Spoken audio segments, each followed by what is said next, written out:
Hello दोस्तों, welcome to my channel PR knowledge centre. आप लोग का स्वागत है मेरे चैनल पे। गणना चक्र पूर्वावलोकन में आज लाई हूँ सामान्य विज्ञान लेक्चर नंबर 24, जिसमें हम करेंगे पूरा सामान्य विज्ञान का। हो सकता है आज लेक्चर कंप्लीट हो जाए, अगर बाकी रहेगा तो कल होगा, नहीं तो आज कंप्लीट हो जाएगा आपका विज्ञान। तो इन्वायरमेंट भी कंप्लीट हो चुका है, उसका प्लेलिस्ट आपको मिल जाएगा, तो प्लेलिस्ट में जाइए देख लीजिए, और सारे सब्जेक्ट के प्लेलिस्ट बने हुए। तो चलिए स्टार्ट करते हैं बिना टाइम वेस्ट किए हुए। Okay, 1 minute, 1 minute. ओके, तो लेट्स स्टार्ट। तो आज हम करेंगे आनुवांशिक इंजीनियरिंग तथा बायोटेक्नोलॉजी। आनुवांशिक अभियांत्रिकी या जीनी अभियांत्रिकी जेनेटिक इंजीनियरिंग का पुनर्योजगज रिकॉम्बिनेंट डीएनए टेक्नोलॉजी भी कहा जाता है। इसके अंतर्गत सर्वप्रथम डीएनए अणुओं के छोटे छोटे टुकड़े खंडित करके वांछित जीनों वाले टुकड़ों को अलग करते हैं। इन वांछित टुकड़ों को वाहक डीएनए अणुओं से जोड़कर पुनर्संयोजित, जैसे कि डीएनए है, इसमें कोई डिफेक्ट है तो इसको कट करके दूसरा कोई जोड़ेंगे यहाँ पे। ठीक है, ये जीवाणु प्लाज्मिड है, और ये प्लाज्मिड का रिस्ट्रिक्शन एंडोन्यूक्लियस के द्वारा इसको कट करेंगे, फिर इसमें नया डीएनए जोड़ेंगे, फिर इसको इसमें इम्प्लीमेंट करेंगे, फिर ये डिवाइड होगा, बन गया। जैसे डीएनए करते हैं। तो चलिए क्वेश्चन थ्रू इसको हम करेंगे। पढ़ना चाहे तो आप पॉज करके पढ़िए। ठीक है। तो विज्ञान में हुए अभिनव विकासों के संदर्भ निम्नलिखित में से कौन सा कथन सही नहीं है? तो विभिन्न जातियों की कोशिकाओं से लिए गए डीएनए के खंडों को जोड़कर प्रकार्यात्मक गुणसूत्र रचे जाते हैं। तो ये गलत है, क्योंकि उसका इनमें प्लाज्मिड का यूज होता है, ना कि डीएनए की तरह। अगला है पुनर्संयोजित वेक्टर वैक्सीन से संबंधित हाल के विकास के संदर्भ में निम्नलिखित में से कौन कथनों में से कौन विचार कीजिए। इन वैक्सीनों के विकास में आनुवंशिक इंजीनियरिंग का प्रयोग किया जाता है। जीवाणु और विषाणु का प्रयोग रोगवाहक के रूप में किया जाता है। तो दोनों के दोनों सही हैं। पुनर्योगज डीएनए प्रौद्योगिकी जीनों को स्थानांतरित होने देता है। पौधों की विभिन्न जातियों में, जंतुओं से पौधों में, सूक्ष्म जीवों से उच्चतर जीवों में। तो ये होगा, तीनों के तीनों सही है। पुनर्योगज डीएनए तकनीक के चरण नीचे दिए गए हैं। आनुवंशिक पदार्थ की पहचान एवं पृथक्करण, डीएनए का विखंडन, बाह्य जीन उत्पाद की प्राप्ति, प्रवाहित प्रक्रिया, डीएनए खंड को वाहक में जोड़ना, इच्छित डीएनए खंडों को पृथक करना, रुचि वाले जीनों को परिवर्धन, पुनर्योजित डीएनए का पोषी विभाग कोशिका जीव में स्थानांतरण। तो इसका हो जाएगा सी। ए बी, पहले आनुवंशिक पदार्थों की पहचान होगी, फिर डीएनए विखंडन होगा, फिर जो होगा डीएनए की खंड वाहक को जोड़ना होगा। तो ये सारी प्रोसेस है यहाँ पर है। आनुवंशिक पदार्थों की पहचान, डीएनए का विखंडन, इच्छित डीएनए खंडों को पृथक्करण और रुचि वाले जीन का परिवर्धन, और डीएनए खंड को वाहक में जोड़ना, और पुनर्योग डीएनए का पोषी कोशिका में जीव में स्थानांतरण, और बाह्य जीन उत्पाद की प्राप्ति, प्रवाहित प्रक्रिया। वैज्ञानिक डीएनए अणुओं को, चाहे वे अणुओं के लिए भी स्रोत से हो इच्छानुसार अलग अलग काट और एक साथ जोड़ सकते हैं। डीएनए के टुकड़ों को रिस्ट्रिक्शन इंटरन्यूक्लियस तथा डीएनए लाइगेज का उपयोग कर जोड़ा तोड़ा जाता है। तो दोनों सही हैं। कथन कारण कथन की व्याख्या भी कर रहे हैं। निम्नलिखित में से कौन सा कथन सही है? तो डीएनए आणविक कैंची, लाइगेज सही बात हुई। लाइगेज जो है आणविक सेवन कर है, ये मतलब। तो लाइगेज एंजाइमों के ऐसे वर्ग कहते हैं जो सहसंयोजक बंध बनने की क्रिया को उत्प्रेरित करते हैं। लाइगेज जैविक अणुओं, डीएनए आदि की संश्लेषण, खंडित जैविक अणुओं की मरम्मत आदि कार्यों के लिए सक्रिय होकर इन्हें परस्पर जुड़ने से उत्प्रेरक की भूमिका निभाते हैं। अतः लाइगेसेज को आणविक सेवनकर कहा जाता है। प्राय समाचारों में आने वाले Cas9 प्रोटीन क्या है? तो यह है लक्ष्य साधित जीन संपादक, टारगेट जीन एडिटिंग में प्रयुक्त आणविक कैंची है। ठीक है। और डीएनए और आरएनए इंटरफेरेज प्रौद्योगिकी ने पिछले कुछ वर्षों में लोकप्रियता हासिल कर ली है। क्यों? तो क्योंकि यह जीन अभिव्यक्तिकरण रोगोपचारों के लिए विकास में प्रयुक्त होता है। सही है। और ये जो है, इसे कैंसर की चिकित्सा में रोगोपचार विकसित करने के लिए हेतु प्रयुक्त किया जाता है। ये भी सही है। इसे हार्मोन प्रतिस्थापन रोगोपचार विकसित करने हेतु प्रयुक्त किया जाता है। तो गलत है। इसे ऐसी फसल पादपों को उगाने के लिए प्रयुक्त किया जाता है जो विषाणु रोगजनक से प्रतिरोधी हो। तो ये जो है, ये तीनों ऑप्शन सही है। अगला है मानव प्रजनन प्रक्रिया में अभिनव प्रगति के संदर्भ में प्रोन्यूक्लियर ट्रांसफर का प्रयोग किस लिए होता है? तो यह होता है संतान में सूत्र कणिका वाले रोगों का निरोध के लिए। आनुवंशिक रोग के संदर्भ में निम्नलिखित कथनों पर विचार कीजिए। अंडों के अंतःपात्र इन विट्रो निषेचन से या तो पहले या बाद में सूत्रकणिका प्रतिस्थापन चिकित्सा द्वारा सूत्रकणिका रोग माइटोकॉन्ड्रियल डिजीज को माता पिता के संतान में जाने से रोका जा सकता है। दूसरा, किसी संतान में सूत्रकणिका रोग आनुवंशिक रूप से पूर्णतः माता से जाता है, ना कि पिता से। तो इसमें पहला सही है, ये ऐसा नहीं है किसी से जाता है। डार्ली सर्वप्रथम क्लोन की गई पहली स्तनी थी, तो ये जो है ए सही है। डाली पात्री निषेचन द्वारा उत्पन्न की गई थी, तो ये गलत है। तो आर गलत है। मतलब डाली नामक भेड़ के क्लोन का जन्म स्कॉटलैंड स्थित रासलिन इंस्टीट्यूट में 5 जुलाई 1996 को इयान विल्मुट कीथ कैंपबेल और उनके सहयोगी के प्रयास से संभव हुआ। वयस्ककाय कोशिकाओं से जन्मा यह विश्व में किसी क्लोन स्तनधारी के जीव का प्रथम क्लोन था।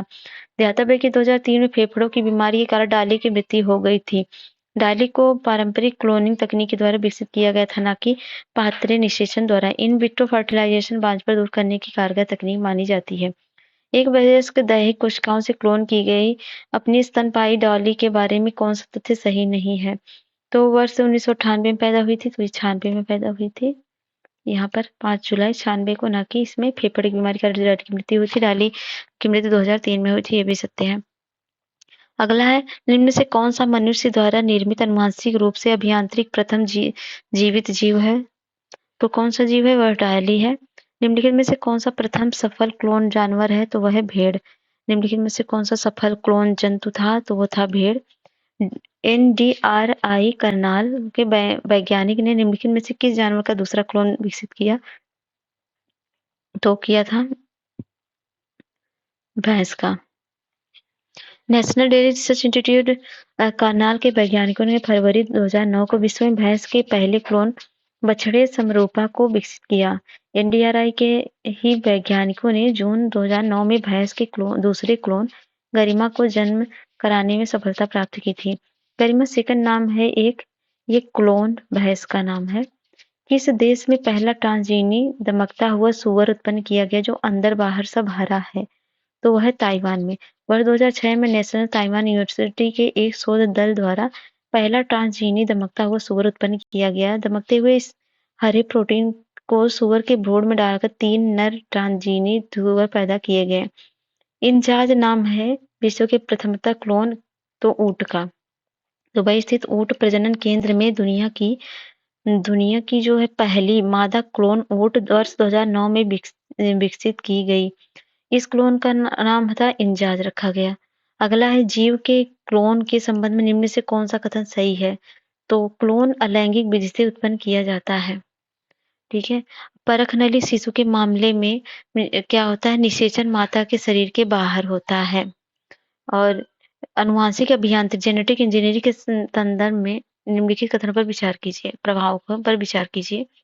तो इसमें क्या होता है? रोग प्रतिरोधक होता है, और इसमें वृद्धिवर्धन भी होता है, जंतु क्लोनिंग तो ये नहीं होता। जेनेटिक इंजीनियरिंग में मानव क्लोनिंग होता है।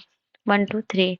तो आनुवंशिक अभियांत्रिकी द्वारा रोग प्रतिरोध, वृद्धिवर्धन तथा जंतु क्लोनिंग आदि पर सफलता मिल चुकी है, किंतु मानव क्लोनिंग का परीक्षण अभी पूरी तरह सफल नहीं हो पाया है। तो सूची 1 को सूची 2 से मिलान करना है। तो यहाँ पर देखेंगे, जीवाणु में पराक्रमण तथा संयुग्मन की खोज लैंडरबर्ग एवं जेंडर ने 1951 में की तथा लैंडरबर्ग एवं टाटम 1946 द्वारा की गई। यौन संलग्नता वंशानुगत स्थापना मार्गन द्वारा इक्सेरिचिया कोलाई के से डीएनए पॉलीमरेज का वियोजन कार्नबर्ग द्वारा तथा संपूर्ण आनुवंशिकी कूट की स्थापना भारतीय मूल के वैज्ञानिक डॉक्टर हरविंद सिंह खुराना द्वारा की गई। वर्तमान में वैज्ञानिक किसी गुणसूत्र में जीन इकाइयों का विन्यास अथवा उनकी सापेक्षिक स्थिति अथवा डीएनए अनुक्रमों को निर्धारित कर सकते हैं। यह ज्ञान हमारे लिए किस प्रकार उपयोगी है? तो क्या होता है, उसकी मदद से पशुधन की वंशावली जानी जा सकती है और उसकी मदद से पशुओं को रोग सह नस्लें विकसित की जा सकती है। ये भी सही है। दूसरा गलत है, उसकी मदद से सभी मानवों के रोगों के उपचार किए जा सकते हैं। तो ये दूसरा गलत है। एक जीव के संपूर्ण संजीवनी का अनुक्रमण 1996 में पूरा हुआ था। वह जीव कौन था? तो वह था ईस्ट। सैक्रोमाइसीज सेरेवेसी ईस्ट या खमीर की एक प्रजाति, इसे कवक जगत में शामिल किया गया है। इसके संपूर्ण संजीन सभी जीनों की संपूर्णता का अनुक्रमण 1996 में हुआ था। इसमें लगभग 6000 जीन तथा 12 मिलियन से भी अधिक क्षार युग्म होते हैं। विश्व स्तर के प्रोग्राम ह्यूमन जीनोम प्रोजेक्ट का संबंध किससे है? तो मानव जीनों और उनके अनुक्रमों की पहचान और मानव चित्रण से है। शरीर की वे कोशिकाएं जिनमें शरीर की किसी भी प्रकार की कोशिकाओं में विभाजन तथा विशिष्टीकरण की क्षमता है, जो कई गंभीर बीमारियों पर शोध का केंद्र बिंदु है, उन्हें स्टेम कोशिकाएं कहते हैं। अक्सर सुर्खियों में रहने वाले स्टेम कोशिकाओं के संदर्भ में निम्नलिखित कथनों में से कौन सा सही है? तो स्टेम कोशिकाएं केवल स्तनपायी जीवों में ही प्राप्त किए जा सकते हैं, ये गलत है, किसी सब में होते हैं। स्टेम कोशिकाएं नई औषधियों को परखने के लिए प्रयोग की जा सकती हैं। स्टेम कोशिकाएं चिकित्सा थेरेपी के लिए प्रयुक्त की जा सकती हैं। तो ये है 2-3 सही है। अगला है स्तंभ कोशिकाएं अनुवांशिक अनुसंधान के क्षेत्र में नवीनतम विकास के संदर्भ में निम्नलिखित कथनों पर विचार कीजिए। तो इसमें क्या है? बीज फूटी अवस्था पर भ्रूण मानव स्तंभ कोशिकाओं का एकमात्र स्रोत है, तो ये गलत है। स्तंभ कोशिकाएं बीज फूटी को नष्ट किए बिना प्राप्त की जा सकती हैं, तो ये जो है गलत है। स्तंभ कोशिकाएं वस्तुतः अनंत काल तक स्वयं ही पात्रे संजीवित हो सकती हैं। भारतीय अनुसंधान केंद्रों के कुछ कोशिका रेखाओं का सृजन भी किया जाता है, उन्हें कई प्रकार के उत्पन्न विकसित किया जा सकता है, ये सही है। तीसरा चौथा सही है। तो स्तनधारी मोटे तौर पर 2 प्रकार की स्तंभ कोशिकाएं होती हैं, एक भ्रूणीय स्तंभ कोशिकाएं, एक वयस्क स्तंभ कोशिकाएं। भ्रूणीय स्तंभ कोशिकाएं बीजपुटी अवस्थाओं से उत्पन्न होती हैं, जबकि वयस्क कोशिकाएं विभिन्न ऊतकों में पाई जाती हैं। वर्तमान में ऐसा कोई स्रोत नहीं है जिससे भ्रूण या बीजपुटियों को नष्ट किए बिना नई मानव भ्रूणीय स्तंभ कोशिकाएं प्राप्त की जा सके। निम्नलिखित में से कौन सा कथन प्राणियों में स्तंभ कोशिकाओं के प्रत्यारोपण के संदर्भ में असत्य है? तो इसमें ये केवल भ्रूणीय में पाई जाती है, असत्य है, क्योंकि ये प्राणी में जीवन भर स्वयं गुणन करती हैं, ये अंगों को क्षतिग्रस्त ऊतकों की मरम्मत करती हैं, ये एक या अधिक प्रकार की विशिष्ट कोशिकाओं को बनाने में सक्षम रखती हैं, तो ये सब सही है। अति विवादास्पद भ्रूणीय स्टेम कोशिकाओं के विकल्प के रूप में कौन बायोइथिकल अविवादास्पद स्रोत है स्टेम कोशिकाओं का? तो अस्थि मज्जा को व्युत्पन्न स्टेम कोशिकाएं। स्टेम सेल एक ऐसी मूल कोशिकाएं होती है जिनमें शरीर के किसी भी अंग को कोशिका तैयार किया जा सकता है। वैज्ञानिक के अनुसार इन कोशिकाओं को शरीर के किसी भी कोशिका की मरम्मत के लिए इस्तेमाल किया जा सकता है। स्टेम कोशिकाओं को वैज्ञानिक प्रयोगों के लिए जरूरत के आधार पर भ्रूण, वयस्क तथा कार्ड ब्लड में बांटा जाता है। निम्नलिखित कथनों पर विचार कीजिए। भावी माता पिता के अंडे शुक्राणु उत्पन्न करने वाली कोशिकाओं में आनुवंशिक परिवर्तन किए जा सकते हैं। व्यक्ति का जीनोम जन्म से पूर्व प्रारंभिक भ्रूणीय अवस्था में संपादित किया जा सकता है। मानव प्रेरित बहुसक्त स्टेम कोशिकाओं को एक शुक्र के भ्रूण में अंतर्वेशित किया जा सकता है।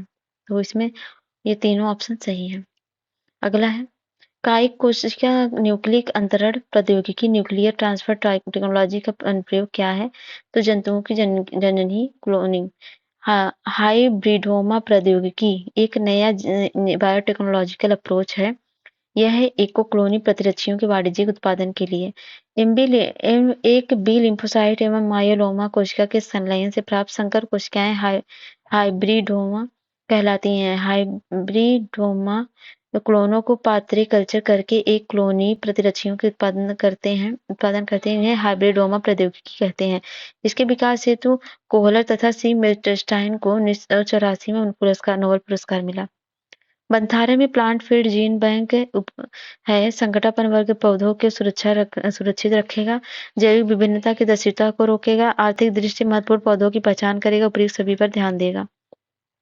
निम्नलिखित कथनों पर विचार कीजिए। भारतीय पेटेंट अधिनियम के अनुसार किसी बीज को बनाने की जैव प्रक्रिया को भारत में पेटेंट कराया जा सकता है। भारत में कोई बौद्धिक संपदा अपील बोर्ड नहीं है और भारत में पेटेंट कराए जाने के पात्र नहीं है, पादप नहीं कराए जाते।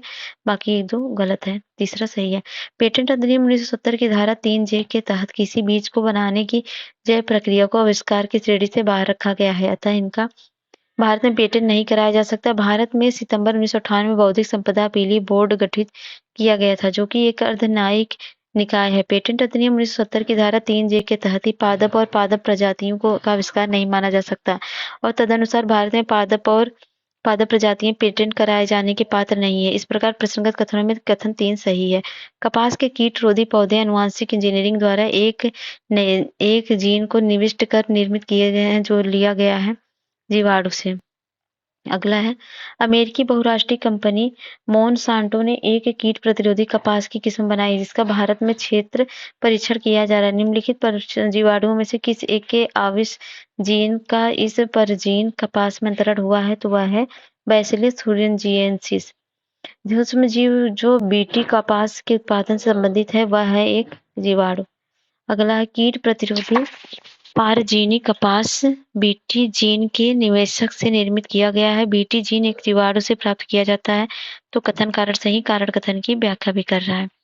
बेलगार्ड 1 और बेलगार्ड 2 प्रौद्योगिकी का उल्लेख किसके संदर्भ में किया जाता है? तो आनुवांशिक रूप से रूपांतरित फसली पादपों के विकास में किया जाता है। बेलगार्ड 1, बेलगार्ड 2 प्रौद्योगिकी आनुवांशिक रूप से संशोधित फसली पौधों को विकसित करने में मदद करती है।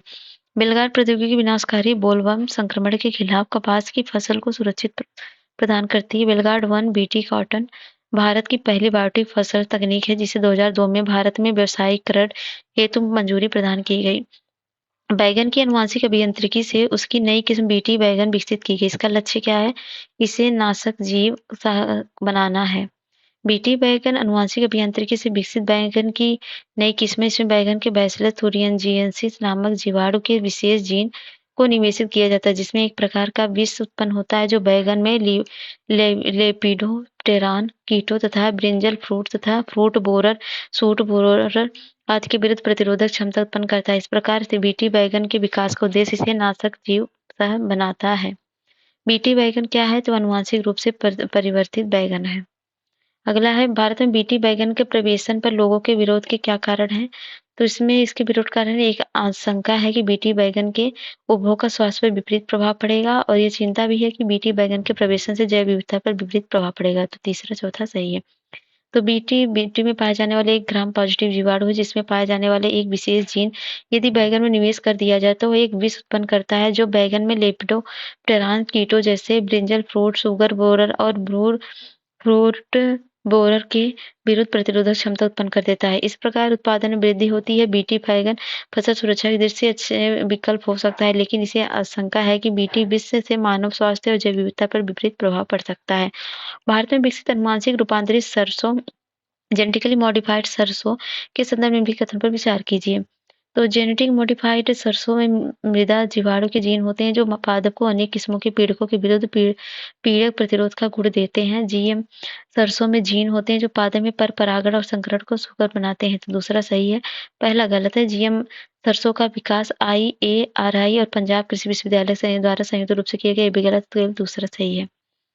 तो दिल्ली विश्वविद्यालय centre for genetic manipulation of the crop plants के वैज्ञानिक ने जीएम सरसों का विकास किया जिसमें एक मृदा जीवाणु में 2 जीन प्रविष्ट कराए गए और जिसमें पर परागण एक संकर को सुकर बनाते हुए ये जीन पादप को अनेक किस्मों को पीड़कों के विरुद्ध पीड़क प्रतिरोध का गुण नहीं देते, अतः यह बी अभिष्ट उत्तर होगा।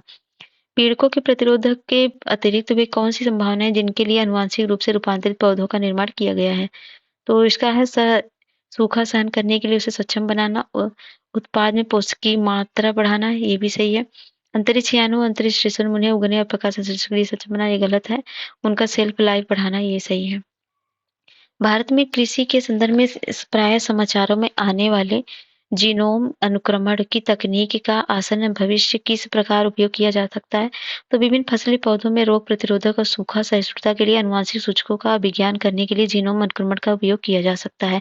यह तकनीक फसली पौधों की नई किस्मों को विकसित करने में लगने वाले आवश्यक घटक समय घटाने में मदद करती है। इसका प्रयोग फसलों में पोषी पोषाणु संबंध रोगाणु संबंधों को समझने के लिए किया जाता है। तो 1, 2, 3 तीनों के तीनों सही हैं। नेक्स्ट, निम्नलिखित में से कथनों पर विचार कीजिए। दिए गए कोटों की सहायता से सही कथनों का चयन कीजिए। सर्वप्रथम व्यावसायीकरण किए जाने वाले आनुवांशिक रूप से अभियांत्रिकीकृत फसल उत्पाद फ्लेवर सेवर टमाटर था और फ्लेवर सेवर के पके हुए फल अधिक अवधि के लिए दृढ़ रहते हैं और इन पौधे पर पकने के बाद बाजार में स्थानांतरित किए जा सकते हैं। तो पहला दूसरा सही है। फ्लेवर सेवर के पके हुए फलों में रंग होता है किंतु पौधों के फले पकों में जैसे सरड़ी का अभाव होता है, तो गलत है। तो हो गया ऑप्शन सी। फ्लेवर सेवर एक आनुवांशिक रूप से रूपांतरित टमाटर है। व्यवसायिक उद्देश्य हेतु उत्पादित पहली ऐसी आनुवांशिक रूप से अभियांत्रिकृत फसल है जिसे मानव उपभोग के लिए लाइसेंस प्रदान किया गया था। इस टमाटर में ऐसा जीन डाला गया था जो पकने की प्रक्रिया धीमा कर देता है। इसके फलस्वरूप टमाटर पौधे पर लंबे समय तक रहकर पक सकते हैं जिससे उनमें अधिक स्वाद होता है, साथ ही बाजार में स्थानांतरण की प्रक्रिया के दौरान वो दृढ़ रहते हैं। निम्नलिखित तकनीकों परिघटनाओं पर विचार कीजिए। फल पकाने वाले पादपों में मुकुलन और रोपण और कोशिकाद्रव्य नरबंधिता और जीन निर्भरता। तो इसमें जो है केवल दूसरा तीसरा सही। फल पकने वाले मुकुलन में रोपण गलत है। इनमें से ट्रांसजेनिक फसलों को बनाने में प्रयुक्त होता है, तो ये नहीं होता है। जीवों में निम्नलिखित प्रकार से विचार कीजिए। तो जीवाणु हुए कवक है, पुष्पीय पादप है। तो ऊपरी जीव प्रकार में से किस की जातियों को जैव कीड़नाशियों के रूप में प्रयोग किया जा सकता है? तो तीनों को। अगला, इनमें से कौन सा एक सूक्ष्मजीव कीटनाशक है? तो बैसिलस thuringiensis है। बीटीए बैसिलस thuringiensis मृदा में पाए जाने वाले एक ग्राम पॉजिटिव जीवाणु है। ये अपने जीवन काल की कुछ अवस्था में कीटनाशक प्रोटीन का उत्पादन करता है। बैसिलस thuringiensis का उपयोग होता है तो जैविक कीटनाशक में। भारतीय किसान टर्मिनल बीज प्रौद्योगिकी में के प्रवेश से असंतुष्ट है क्योंकि इस प्रौद्योगिकी से उत्पादित बीजों से संभावना होती है अंकुरणक्षम बीज बनाने में असमर्थ पौधों के उगने की।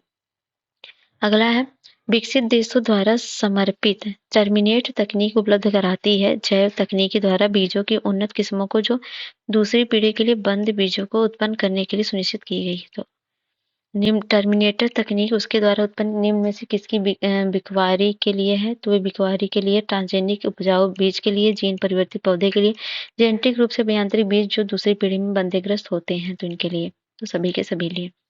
अगला है, निम्नलिखित में से कौन परजीवी पादप है? तो गोल्डन राइस है। गोल्डन राइस जैव प्रौद्योगिकी एक ऐसी उपलब्धि है जो उपभोक्ताओं के लिए भी उतनी ही लाभप्रद है जितनी कि किसानों के लिए। इस चावल का पीलापन बीटा कैरोटीन की अधिक मात्रा से प्रदर्शित होता है। यौगिक कि शरीर में विटामिन ए से परिवर्तित होते, दोनों के दोनों ऑप्शन सही है। कारक कथन की व्याख्या कर रहा है। सुनहरी चावल क्या है? यह एक ट्रांसजेनिक चावल किस्म है जिसमें कैरोटीन के लिए जीन उपलब्ध होता है। विश्व में लगभग 250 लाख बच्चे को प्रभावित करने वाले विटामिन ए हीनता से लड़ने की क्षमता वाले गोल्डन राइस की प्रमुख उपयोगिता उसके दाने में जिसकी प्रचुरता का कारण होता है वह होता है बीटा कैरोटीन। सुनहरा धान प्रचुरता होता है इसमें विटामिन ए की। गोल्डन चावल एक प्रचुरतम स्रोत है विटामिन ए का। गोल्डन चावल एक प्रचुरतम स्रोत है विटामिन ए का। पराजीन फसल स्वर्ण चावल किस वांछनीय लक्षण के लिए तैयार की गई है? तो विटामिन ए। सुनहरे चावल एक बीटा कैरोटीन जीन कहाँ से आता है? तो वो आता है डोफाडोल से। अगला, निम्नलिखित युग्मों में से कौन सही नहीं है? तो रेनिटिन पनीर में होता है, जैव प्रौद्योगिकी प्लाज्मिड से होता है, गोल्डन चावल विटामिन ए, ओजोन पर ट्रोपोस्फियर नहीं स्ट्रेटोस्फियर होता है। महाधान विकसित किया तो जीएस खुश ने। अगला है, इम्नियोसेंटेसिस एक तरीका है जो बताता है भ्रूण के लिंग को। अगला है, जैव सूचना विज्ञान में परिघटनाओं गतिविधियों के संदर्भ में समाचारों में कभी-कभी दिखने वाला ट्रांसक्रिप्टोज किसे निर्दिष्ट करता है? तो ये किसी जीव द्वारा अभिव्यक्त या mRNA अणुओं की पूर्ण श्रृंखला को निर्दिष्ट करता है। डीएनए को किसने अंतःप्राप्त में बनाया? तो बनाया था आर्थर कोनबर्न ने। डीएनए निम्नलिखित कथनों पर विचार कीजिए। जैव परख बायोफिल्म मानव ऊतकों के भीतर जीव चिकित्सकीय अंतरोपों पर बन सकती है। जैव परख खाद्य पदार्थ और खाद्य प्रसंस्करण सतहों पर बनती है। तो जैव परख प्रतिरोध दर्शक सकती है। तो तीनों के तीनों ऑप्शन सही है। अगला है, बायोचिप में क्या होता है? तो बायोचिप में डीएनए, आरएनए तथा प्रोटीन होता है। जेनेटिक प्रौद्योगिकी क्या है? अनुवांशिक रोगों की पूर्व सूचना प्राप्त करने की तकनीक है। निम्नलिखित में से कौन सा कार्य प्रौद्योगिकी की श्रेणी में आता है? तो वह है प्रौद्योगिकी प्रक्रमों में जीवधारियों अथवा उससे प्राप्त पदार्थों का उपयोग से। अगला है, जीन अभियांत्रिक में नवीनतम तकनीकी विकसित हुई है तो वह जीन प्रतिचित्रण से। जेनेटिक इंजीनियरिंग में निम्न में से किसका प्रयोग होता है? तो वह होता है प्लाज्मिड का। आनुवांशिक अभियांत्रिकी प्रयोगों में अत्यंत उपयोगी दो जीवाणु हैं तो एस्चेरिचिया कोली व एग्रोबैक्टीरियम है। और जीवाणु भोजियों के संबंध में कौन सा कथन सही है? जीवाणु भोजी विषाणु होते हैं, ये जीवाणुओं को संक्रमित करते हैं। जीवाणु भोजी आनुवांशिक अभियांत्रिकी में प्रयुक्त होते हैं। दोनों के दोनों ऑप्शन सही हैं। यदि मानव वृद्धि हार्मोन जीन का प्रयोग करके एक चूहा पैदा किया जाए तो चूहे के सामान्य आकार से 8 गुना बड़ा हो जाए तो इस तकनीक को क्या कहेंगे? इसको कहते हैं आनुवांशिक इंजीनियरिंग। दिया गया है, रुधिर कोशिकाएं, अस्थि कोशिकाएं, बाल रज्जु, लार, सलाइवा। अपराध की जांच डीएनए परीक्षण हेतु जिन नमूने को चुने जाते हैं वो कौन से हो सकते हैं? तो सभी के सभी। फिर नेक्स्ट है, डीएनए फिंगरप्रिंटिंग शक्तिशाली उपकरण बन गया है। डीएनए विश्लेषण के लिए बाल, लार एवं शुष्क वीर्य जैसे लेस साक्ष्य प्राप्त करते हैं। तो कथन कारण सही, कारण कथन की व्याख्या है।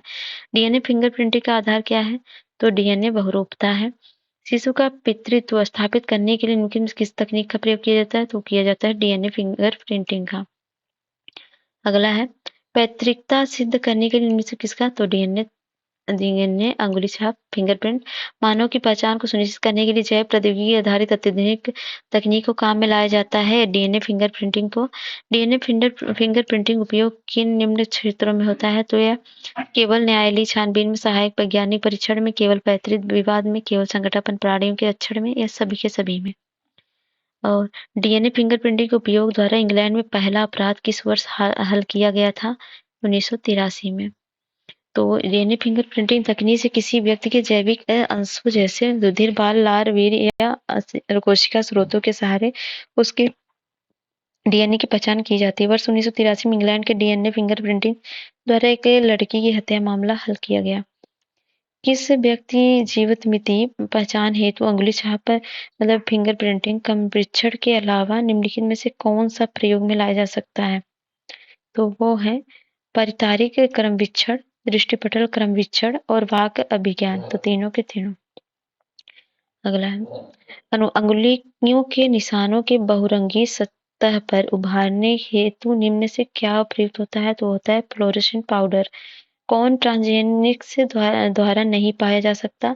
तो क्लोनिकृत जंतुओं का उत्पादन, खाने योग्य टीबों का उत्पादन, ट्रांसजेनिक फसलों का उत्पादन, ये सब पाया जा सकता है। क्लोन का तात्पर्य होता है प्रतिरूप। जीन के भीतर अनुक्रम आधार परिवर्तन कहलाता है उत्परिवर्तन। नेक्स्ट है जब एक जीन दो या दो से अधिक भिन्न भिन्न लक्षण को एक साथ नियंत्रित करता है तो यह तथ्य कहलाता है बहुप्रभाविता।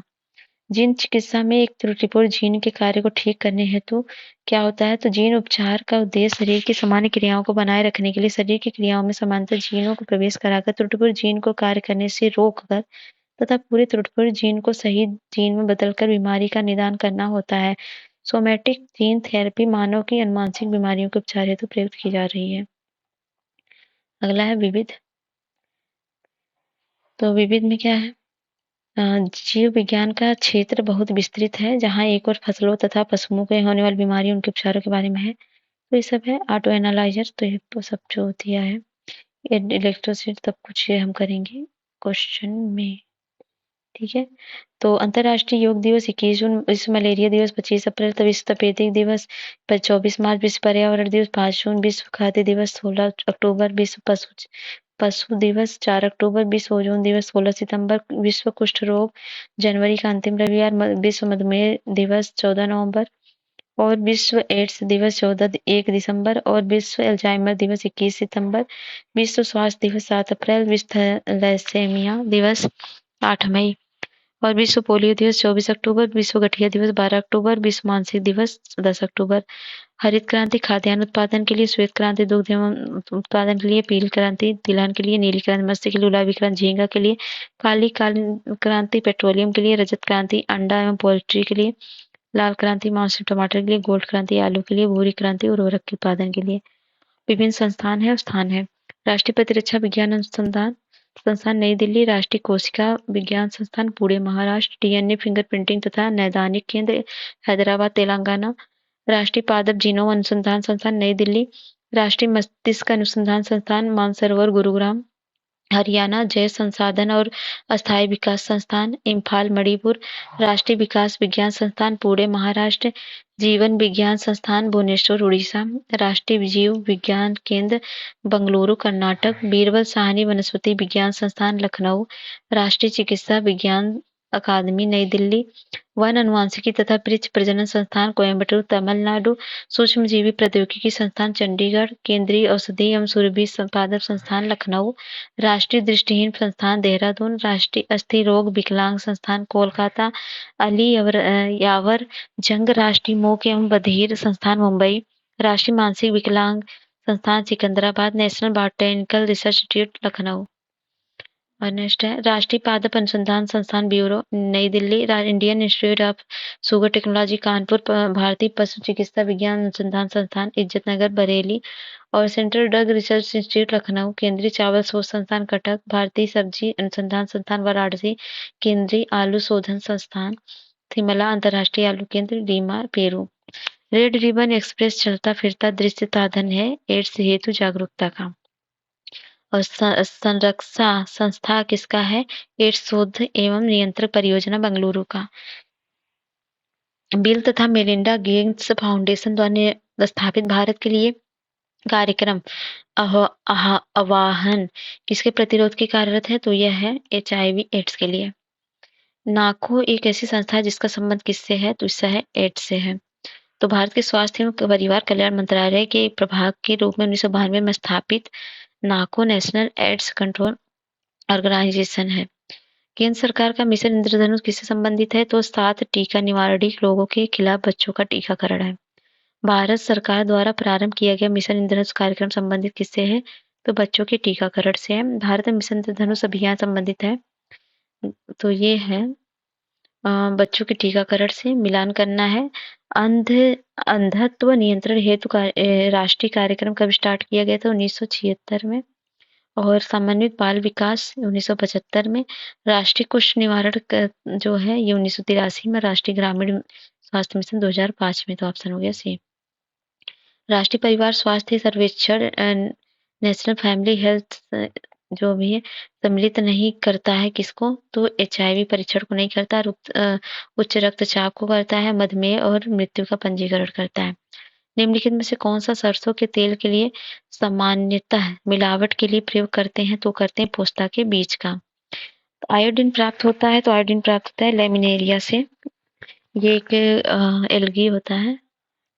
अगला होता है निम्न से कौन सा एक ऐसा पदार्थ है जो समुद्र में बहुतायत से प्राप्त होता है, एक विशिष्ट कमी वाली व्याधि से दिया जाता है? तो यह है आयोडीन। निम्नलिखित में से कौन सुमेलित नहीं? क्लोरोफिल, मैग्नीशियम, हीमोग्लोबिन, आयरन, खाने का नमक सोडियम और कपड़े धोने में पोटेशियम नहीं सोडियम का यूज होता है, सोडियम कार्बोनेट। अगला सिरका में उपस्थित होता है कौन सी एसिड? Acetic acid. दूध में खट्टा होता है लैक्टिक अम्ल। हड्डियों में उपस्थित यौगिक कौन सा होता है? इसमें कैल्शियम फास्फेट और अमाशय में हाइड्रोक्लोरिक एसिड। तो ऑप्शन बी है। ये हड्डियों में उपस्थित तो कैल्शियम फास्फेट, सिरका में उपस्थित एसिटिक एसिड, दूध का खट्टा लैक्टिक एसिड और फलों का पकना एथिलीन। Option D. अगला है ये भी मिलान करें। त्वचा का कैंसर ये जो होता है पराबैंगनी प्रकाश से होता है। ध्वनि प्रदूषण किससे होता है? ध्वनि प्रदूषण डेसिबल में। वैश्विक तापन, ये वैश्विक तापन कार्बन डाइऑक्साइड ओजोन परत क्लोरोफ्लोरोकार्बन। तो ऑप्शन बी। नेक्स्ट है बायोडिग्रेडेबल अपशिष्ट को आमतौर पर किसकी मदद से उपयोगी पदार्थ बदला जा सकता है? तो वह बैक्टीरिया द्वारा। तो मिलान करना है नेक्स्ट। तो लैक्टोबैसिलस ये दही में बनाने में, और राइजोबियम जो होता है नाइट्रोजन के स्थिरीकरण में, और यीस्ट जो होता है ये अल्कोहल उत्पादन में, अस्परजिलस साइट्रिक अम्ल बनाने में। तो हो गया ऑप्शन सी। उद्योग में निम्नलिखित सूक्ष्मजीवों में से कौन सा एक प्रकार सर्वाधिक व्यापक रूप से उपयोग में आता है? तो वह है जीवाणु, सूक्ष्म शैवाल और कवक। फिर नेक्स्ट है आर्कियोबैक्टीरिया के एक समूह को उत्पादन के लिए उपयोग में लाया जाता है, तो किसके उत्पादन के लिए लाया जाता है? वो मेथेन के। तो एक जीव जो ताड़ी के किण्वन में शामिल है वह है सैक्रोमाइसीज। एथेनॉल के व्यावसायिक उत्पादन में कौन सा खमीर प्रयोग में लाया जाता है? तो लाया जाता है सैक्रोमाइसीज सेरेविस। एक सूक्ष्मजीव शराब उद्योग के अल्कोहलिक किण्वन के लिए प्रयुक्त होता है, तो वह ईस्ट है। जैव आवर्धन से तात्पर्य किसका है? तो वह है जैव आवर्धन मतलब उत्तरोत्तर पोषण स्तरों के जीवन पीड़कनाशियों की मात्रा को बढ़ाना। और अगला है शाकनाशी उपयोग पौधों को बिना क्षति पहुंचाए अपतृणों को नष्ट कर सकते हैं। अपतृण एक फसली पौधा द्वारा शाकनाशी भिन्न भिन्न दरों पर अवशोषित होता है। तो कथन कारण सही, कारण कथन की व्याख्या है। साधारणतः ओरोबंकी खरपतवार पाया जाता है तंबाकू के खेत में। स्थानीय वनस्पति का संग्रह क्या कहलाता है? तो हर्बेरियम कहलाता है। 5 जून को होता है विश्व पर्यावरण दिवस, 1 दिसंबर को एड्स दिवस, और 5 सितंबर को शिक्षक दिवस, और 16 अक्टूबर को खाद्य दिवस। तो हो गया ऑप्शन ए। अगला है तपेदिक दिवस कब मनाया जाता है? 24 मार्च को। विश्व एड्स दिवस 1 दिसंबर को। कुष्ठ रोग 31 जनवरी को, और अंतर्राष्ट्रीय ओजोन दिवस 16 सितंबर को। Option A. नेक्स्ट है ये जुलाई 2004 में HIV एड्स पर विश्व का अब तक का सबसे बड़ा अधिवेशन कहाँ आयोजित किया गया? तो बैंकॉक में। प्रति एक वर्ष दिसंबर मनाया जाता है एड्स दिवस के रूप में। अगला है विश्व एड्स दिवस निम्नलिखित में किस तारीख मनाया जाता है? तो 1 दिसंबर को मनाया जाता है। अल्जाइमर रोग दिवस, तपेदिक दिवस और कुष्ठ निवारण दिवस, विश्व एड्स दिवस। तो कौन सा है? तो पहले कुष्ठ रोग जो है ये मनाया जाता है कब? देख सकते हैं यहाँ पे जो भी दिया है क्रोनोलॉजी लगा लीजिए। अंतर्राष्ट्रीय महिला दिवस कब मनाया जाता है? तो 8 मार्च को सही है। विश्व जल दिवस 22 अप्रैल को नहीं, 22 मार्च को मनाया जाता है। विश्व कुष्ठ रोग जो है 23 जून को नहीं, 23 जनवरी को मनाया जाता है। बाकी सब सही है। विश्व कैंसर दिवस और विश्व अल्पसंख्यक दिवस ये कब मनाया जाता है? तो विश्व अल्पसंख्यक दिवस 18 सितंबर और विश्व एड्स दिवस 1 दिसंबर, विश्व पशु दिवस 4 अक्टूबर, विश्व खाद्य दिवस 16 अक्टूबर। नेक्स्ट है, पक्षी को कभी अपना घोंसला नहीं बनाना चाहिए। बनाता कौन सा पक्षी? तो जो नहीं बनाता है वह है कोयल। जो जो जीव जो अपनी पूंछ त्याग देता है तो वह छिपकली। सबसे विशाल जीव कौन सा? नीली व्हेल है और सर्वाधिक बुद्धिमान जानवर चिंपैंजी है। तो ऑप्शन हो गया बी। ठीक है, भारत के निम्न प्राणियों पर विचार कीजिए। मगरमच्छ, हाथी, इनमें से कौन संकटापन प्रजातियां हैं? दोनों के दोनों हैं। भारत की विशाल वन्य बिल्लियों के किसके बारे में कहा जाता है कि वह हाल में ही विलुप्त हो गई? तो चीता के बारे में। छठा, व्यापक विलोप। छठा विलोप यह शब्द किस विवेचना के संदर्भ में समाचारों में उल्लिखित होता है? तो यह मानव द्वारा प्राकृतिक संसाधनों का अधिशोषण, दुरुपयोग और प्राकृतिक आवासों का सविभाजन, नाश, परितंत्र का विनाश, प्रदूषण और वैश्विक जलवायु परिवर्तन के लिए जाना जाता है। निम्नलिखित में से कौन सा सुमेलित नहीं है? सभी जीव में अंतर्निहित समय पालक निकाय बायोमास ये नहीं है। अगला है, मानव शरीर के भीतर भागों में रोगों की पहचान की जाती है, वो एंडोस्कोप द्वारा की जाती है। और एक एंडोस्कोप है तो वो है एंडोस्कोप। तो एक एंडोस्कोप है संकीर्ण सूक्ष्मदर्शी।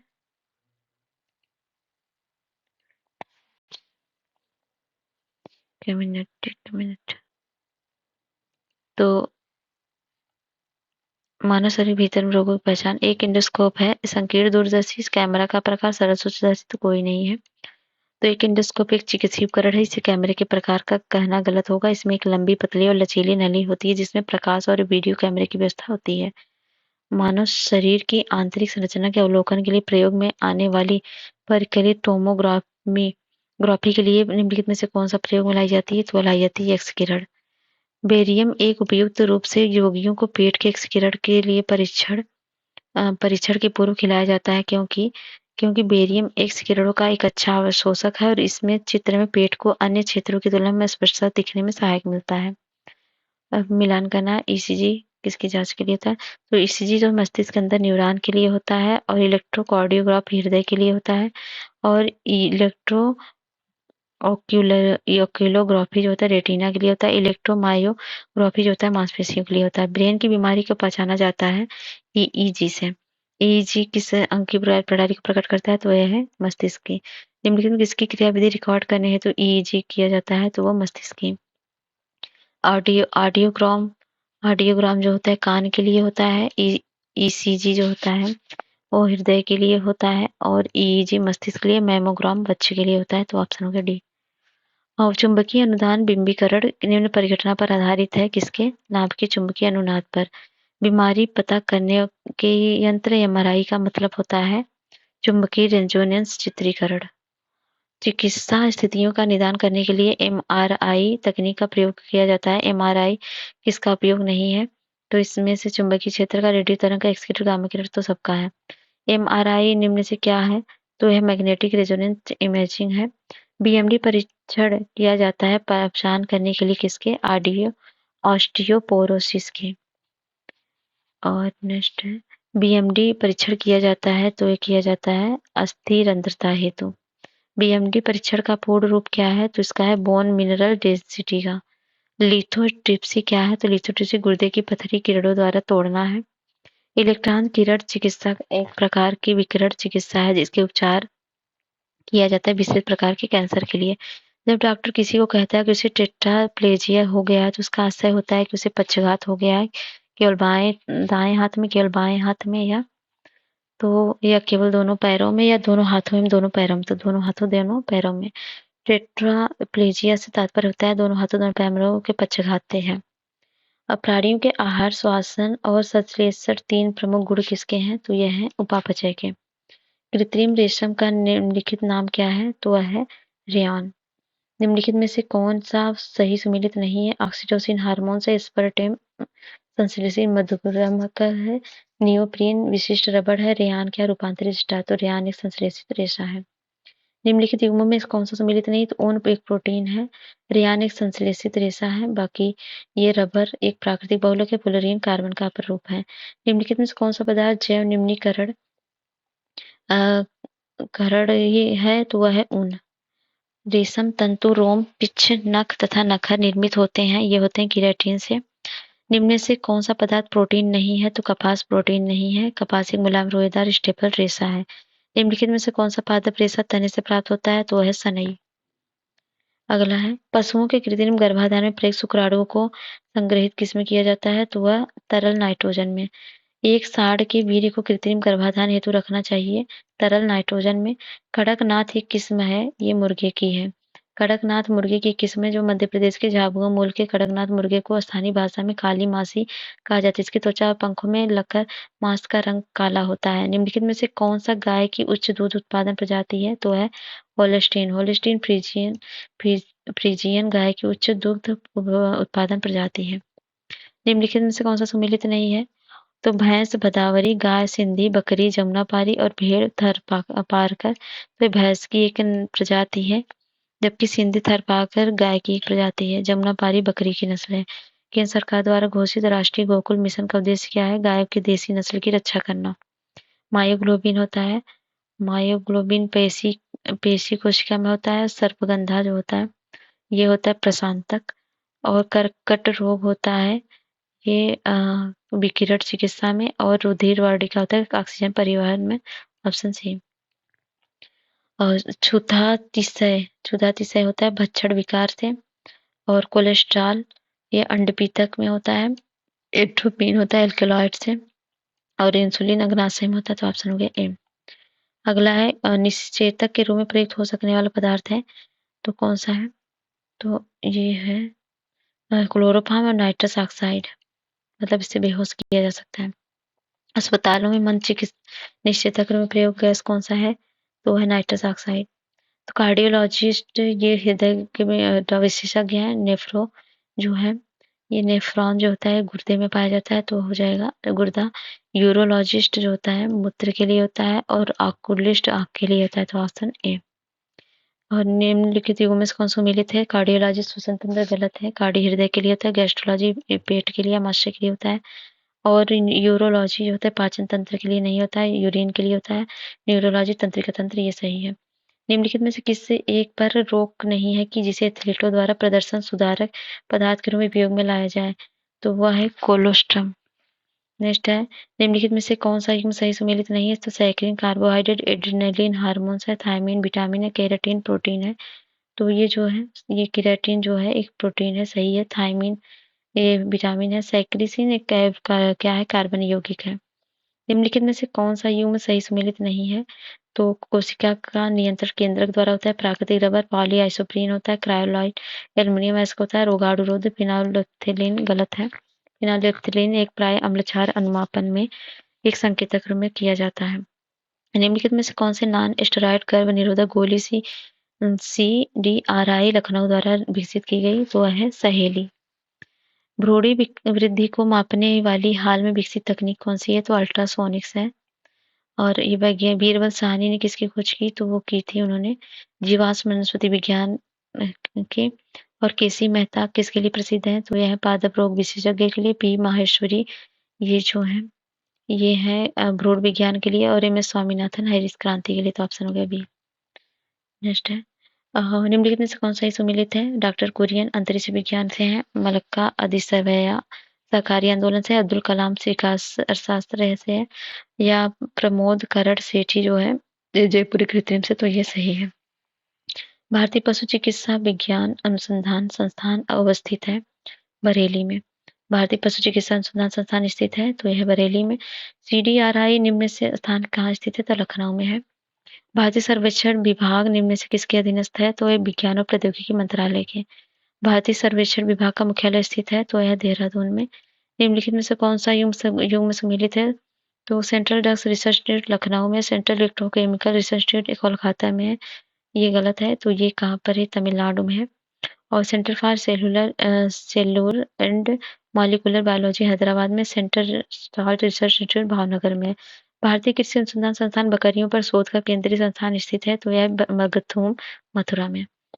High security animal disease laboratory Bharat में कहाँ स्थित है, तो वह है भोपाल में। केंद्रीय औषधि एवं संगत पौधा संस्थान निम्नलिखित में से किस स्थान पर स्थित है, तो वह लखनऊ में। लखनऊ के राष्ट्रीय विज्ञान संस्थान में से एक ऐसा संस्थान पहचानिए जो कि CSIR का संस्थान नहीं है, तो वह है BSIP Birbal Sahni institute of palaeobotany. निम्नलिखित में से कौन सा सम्मिलित नहीं है, तो राष्ट्रीय जैविक खेती केंद्र गाजियाबाद में है, भारतीय दलहन अनुसंधान कानपुर में है, और भारतीय सब्जी अनुसंधान वाराणसी में है, और भारतीय गन्ना अनुसंधान लखनऊ में सही है। मानसिक रूप से विकलांग हेतु राष्ट्रीय संस्थान निम्नलिखित में से कहाँ स्थित है, तो वह है हैदराबाद में। और यह मिलान करना सेंट्रल ड्रग रिसर्च इंस्टीट्यूट, तो वह है लखनऊ। तो लखनऊ में है, सेंट्रल लेप्रोसी इंस्टीट्यूट आगरा में है, मोतीलाल नेहरू इलाहाबाद में है, और Indian institute of sugar technology Kanpur में है। केंद्रीय औषधि एवं सुरभि पादप संस्थान कहाँ पे है, तो है लखनऊ में। लखनऊ में है। DNA फिंगर प्रिंटिंग और डायग्नोस्टिक्स हैदराबाद में है। सूक्ष्म प्रौद्योगिकी संस्थान चंडीगढ़ में है, और राष्ट्रीय प्रतिरक्षा विज्ञान संस्थान नई दिल्ली में। तो हो गया ऑप्शन बी। अगला है, राष्ट्रीय विषाणु विज्ञान संस्थान कहाँ स्थित है, तो वह पुणे में। DNA अंगुली छापन और नैदानिक शोध केंद्र अवस्थित है, तो वह हैदराबाद में। निम्नलिखित में किस स्थान पर भारतीय सब्जी अनुसंधान संस्थान स्थित है, तो वाराणसी में। निम्नलिखित में कौन सा सम्मिलित नहीं है, तो भारतीय सब्जी अनुसंधान संस्थान वाराणसी। केंद्रीय पोषण अनुसंधान संस्थान श्रीनगर, तो ये गलत है। ये कहाँ पर है, ये लखनऊ में है। भारतीय गन्ना अनुसंधान संस्थान लखनऊ में, भारतीय दलहन अनुसंधान कानपुर। नेक्स्ट है, उत्तर प्रदेश में कृत्रिम अंग निर्माण के निगम कहाँ स्थित है, तो कानपुर में। अंतर्राष्ट्रीय आलू केंद्र का मुख्यालय स्थित है, तो है लीमा पेरू में। और अगला है, FAO मुख्यालय कहाँ पर है, तो रोम में है।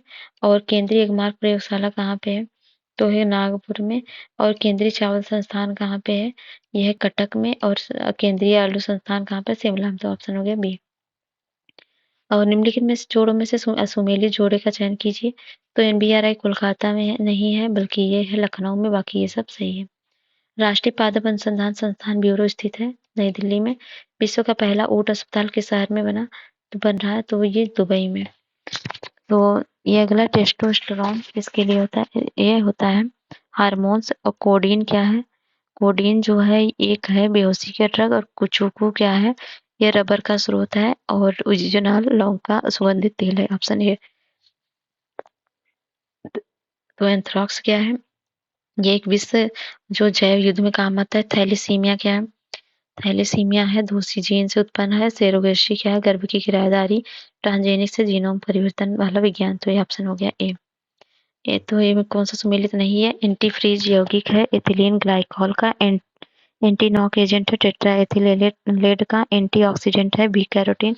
एंटीबायोटिक्स क्विनोन नहीं है, बल्कि ये मलेरिया का दवा है। किस भारतीय नगर में पहला डायनोसोरियम खोला गया, तो वह खोला गया हैदराबाद में। वर्ल्ड हेल्थ ऑर्गेनाइजेशन का मुख्यालय कहाँ पर है, जिनेवा में है। देश का पहला दंत चिकित्सा महाविद्यालय कहाँ स्थापित किया गया, तो कलकत्ता में। भौतिक रसायन और जीव विज्ञान के तंतुओं को एक साथ बुनकर बहुमूल्य चित्रपट तैयार करने वाले एक असाधारण वैज्ञानिक संसार का एक के कार्य आणविक दृष्टिकोण दे गया। उसने विटामिन सी के चमत्कारी गुणों को पहले तो जुकाम के उपचार के लिए जुटाया, फिर बाद में उन्हें कैंसर भी निवारक अभिकर्ता भी बना दिया। ऊपर विज्ञान के किस महान व्यक्ति का उल्लेख है, तो वह है लाइकन कार्न पॉलिंग का। निम्न से कौन बारूदी सुरंगों का पता लगाने में उपयोगी होता है, मधुमक्खी, बर्रे। तो वो यूज होता है मधुमक्खी का। अगला है, मधुमक्खी की औसत गति समानता क्या होती है, तो वह होती है 16 किलोमीटर प्रति घंटा। मधुमक्खी कॉलोनी के सदस्य एक दूसरे को किस प्रकार पहचानते हैं, तो गंध से। तो मधुमक्खियों की भाषा की पहचान करने के लिए नोबेल पुरस्कार दिया गया केवी फ्रिक्स को। ठीक है, फिर है, उत्तेजक कौन है, तो सिगरेट एक उत्तेजक है इसमें से। और उत्तेजक है। और सिलिका जेल से भारी एक छोटी थैली गोलियों की यह चूर्ण रूप से औषधि की बोतलों में अक्सर पाई जाती है, क्योंकि सिलिका जेल होती है नमी सोखती है। निम्नलिखित में से किस एक क्षेत्र में साधारण योगदान के लिए शांति स्वरूप भटनागर पुरस्कार प्रदान किया जाता है, तो विज्ञान के क्षेत्र में। नेत्रदाता नेत्रदान में दाता की आंख के किस हिस्से को प्रतिरोपित किया जाता है, तो वो किया जाता है कार्निया को।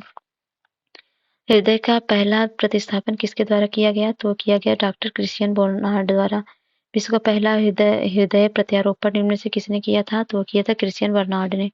सर्वप्रथम मानव हृदय प्रत्यारोपण किया किसने? दक्षिण अफ्रीका में। जीर्विक सेवन क्या है? तो यह कृत्रिम हृदय है। प्रकृति प्रति प्रेरक कार्य होता है यह हृदय स्पंदन को समंजित करने के लिए। पेसमेकर निम्न में से किस नाम से जाना जाता है? तो जाना जाता है SA नोड्स के नाम से। मनुष्य आर्द्रता और गर्मी से परेशानी अनुभव करता है, इसका कारण है पसीना आर्द्रता के कारण वाष्पित नहीं होता है।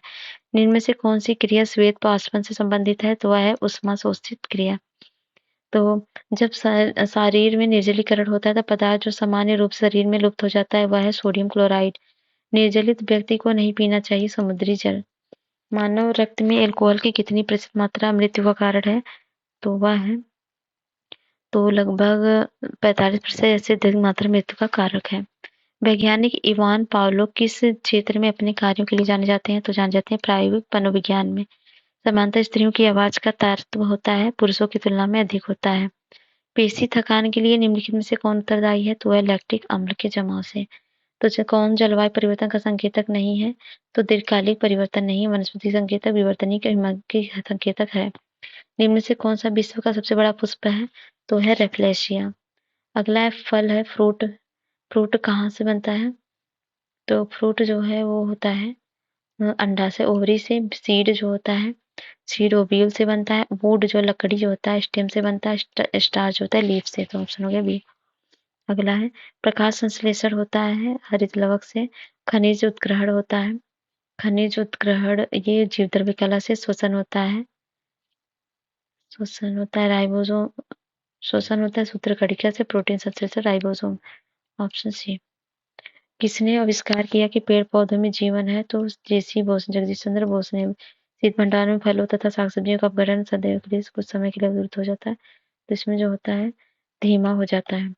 ऊंट अपने गोबर का उपयोग किस काम के लिए करता है? तो वह वसा संग्रह के लिए करता है। निम्न में से कौन जानवर रेशे को अच्छी तरह नहीं पचा सकता? तो वह है सुअर। फिलाटेलिस्ट क्या करता है? तो वह करता है डाक टिकट जमा करता है। जीव अंतःक्षेपक होता है, ये वेदन रहित सुई विहीन अंतःक्षेपण से। रॉबर्ट वेबस्टर निम्नलिखित में से कौन सा एक क्षेत्र में अपने कार्य के लिए जाने जाते हैं? तो जान जाते हैं इन्फ्लुएंजा वायरस के लिए। जीवाणु की खोज किसने की? तो लीवेनहॉक ने की थी। अगला है और इम्यूनोलॉजी के जनक कौन है? तो है एडवर्ड जेनर। जो 9 साल किसकी खोज के लिए जाने जाते हैं वो क्या है? पोलियो के टीका का। ये मिलान करना है। अल्बर्ट स्मिथ ने खोज की थी। तो अंतः केंद्र का पता लगाया फेल्डमैन ने एग्रोबैक्टीरियम युक्त परजीवी पादप का विकास किया। और मुलिश ने क्या किया? पॉलीमरेज श्रृंखलित के प्रतिक्रिया का पता लगाया। टेमिन और पार्टिमार ने रिवर्स ट्रांसक्रिप्टेज का पता लगाया था। Option A. और है निम्नलिखित में से कौन योग में सुमेलित है? फ्रांसीसी खोलिन, मानव जीवन मानचित्रण और सर्जी ब्रिन, गूगल खोज इंजन और जिमी वेल्स विकिपीडिया। तो तीनों के तीनों सही है। किस वैज्ञानिक ने प्रदन चक्र परिवर्तित किया? तो वह डेविस ने। और ऑक्सेनोमीटर का प्रयोग किया जाता है प्रखर पौधों की वृद्धि दर नापने के लिए। तो पौधों की वृद्धि दर नापने के लिए होता है। लातीनी अमेरिका में यूरोपीय इंडियन मिश्रित रक्त वाले व्यक्ति को कहा जाता है मिस्टीजो। सौर प्राचीन सेल समूह की आयु आंकी जाती है यूनियम लेड विधि से। कार्बन डेटिंग निम्न आयु निर्धारण हेतु प्रयोग की जाती है जीवाश्म की। वृक्ष की आयु वर्षों में निर्धारित की जाती है, इसमें वार्षिक वलयों की संख्या के आधार पर। Annual ring. मिट्टी की प्रजातियों में से मृतिका अधिकतम जल धारण करती है। मृतिका में रंध्राकाश बड़े आकार के पाए जाते हैं। तो कौन सा सही है? तो ए सही, आर गलत है। कुछ कारणोंवश यदि तितलियों की जाति की संख्या में भारी गिरावट आती है तो इसके संभावित परिणाम क्या हो सकते हैं? तो इस कुछ पौधे के परागण पर प्रतिकूल प्रभाव पड़ेगा, सही है। कुछ कृषि पौधों में कवक की प्रचंड रूप से बढ़ सकता है, गलत है। इसके कारण बर्रों की, मकड़ियों और पक्षियों की कुछ प्रजातियों की समाविष्ट गिरावट होगी। तो 1-3 सही है। विश्व की सर्वाधिक समस्यात्मक जलीय घासफूस है इकोर्निया। लीवर फ्लूक पित्त वाहिनी में रहता है भेड़ के। निम्नलिखित में से कौन ग्राम पॉजिटिव और ग्राम नेगेटिव बैक्टीरिया के अंतर के लिए उत्तरदायी है? तो वह है कोशिका दीवार। बेला संगमों में से एक रंजित डायनो फ्लैजेलेट अतिशय वृद्धि वाले सुस्पष्ट पुष्पजन होते हैं, वह लाल पुष्प ज्वर। ये पुष्पजन ब्लूम्स कहलाते हैं। लाल ज्वर साधारणतः नील हरित शैवाल स्पाइरोगारा और इलोथ्रिक्स लवणी जलाशयों तथा महासागर दोनों में पाए जाते हैं, तो ये गलत है। और ये गिरगिट एक आँख से आगे की ओर तथा उसी समय दूसरी आँख से पीछे की ओर देख सकते हैं, सही है। स्पाइरोगोरा एक शैवाल है जिसमें क्लोरोफिल पाया जाता है, अतः ये प्रकाश संश्लेषण की क्रिया द्वारा अपना भोजन बनाता है। कवकमोली जैव प्रौद्योगिकी निम्नलिखित स्थलों के पुनर्वसन उपयोग में लाया जाता है क्योंकि ये कवकमोल द्वारा पौधों में सूखे का प्रतिरोध एवं अवशोषण क्षेत्र बढ़ाने की क्षमता आ जाती है। पीएच की अति सीमाओं को सहन करने की क्षमता आ जाती है। रोगग्रस्तता की प्रतिरोधकता बढ़ जाती है, क्षमता आ जाती है। तो तीनों सही है। निम्नलिखित स्थितियों में से किस एक में जैव सेल प्रौद्योगिकी की बातें होती हैं? तो होती हैं क्षतिग्रस्त प्रवाल भित्तियों की बहाली में। पादप वलय एक सुविधा है। नियंत्रित परिस्थितियों में पौधों को उगाने के लिए पॉली हाउस का प्रयोग किया जाता है। पौधों को उगाने के लिए अंगोरा ऊन किससे निकाला जाता है? तो खरगोश से। अंगोरा ऊन प्राप्त की जाती है ससक की एक प्रजाति से। कुछ समुद्री जंतु एवं कीटे अंधेरे में अपने शरीर से प्रकाश उत्पन्न करते हैं। परिघटना को कहते हैं बायोल्यूमिनेस। हरित क्रांति में अधिक उपज देने वाले उन्नत बीजों का प्रयोग हुआ जिनके लिए आवश्यक है अधिक उर्वरक एवं अधिक पानी। हरित क्रांति होती है।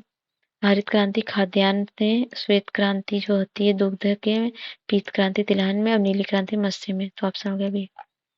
हरित क्रांति में प्रयुक्त मुख्य पादप कौन सा था? तो मैक्सिकन गेहूं था।